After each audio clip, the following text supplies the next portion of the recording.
L'attaque de 3 chiens contre une femme de 45 ans survenue hier bouleverse les commerçants de la rue du Creusot à Saint-Léonard. Ça aurait pu arriver à vous? Je le sais, ça.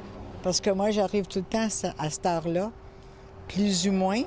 Puis là, j'ai dit à mon copain, j'ai dit, si j'aurais vu ça, j'aurais passé l'auto sur les chiens. Linda tient son entreprise juste à côté du lieu de l'attaque. Mercredi matin, la victime s'est présentée pour récupérer ses pneus et dès l'ouverture de la porte de garage, elle a été violemment attaquée par les chiens. Au téléphone, son conjoint raconte qu'elle a perdu une partie d'une oreille et d'un doigt, en plus de graves blessures au visage et au haut du corps.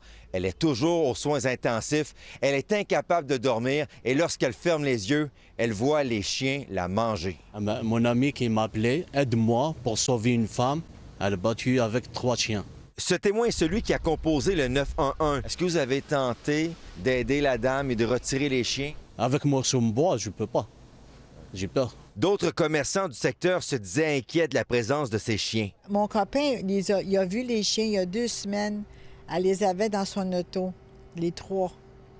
Et il a dit qu'il y a un chien qui a eu tellement peur parce qu'il pensait qu'il était pour sortir de la fenêtre de l'auto. Bonjour, madame. Les responsables des chiens ont refusé de répondre aux questions de TVA Nouvelles ce matin.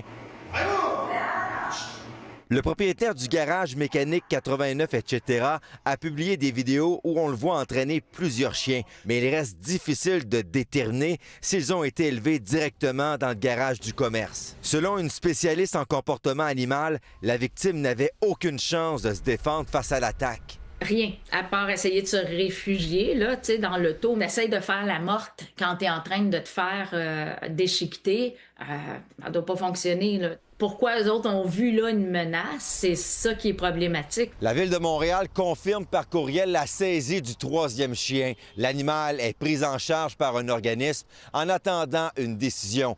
Aucun permis n'avait été délivré pour les 3 chiens à cette adresse et aucun d'eux ne figure au registre des chiens dangereux. Kevin Crank-Desmarais, TVA Nouvelles, Montréal.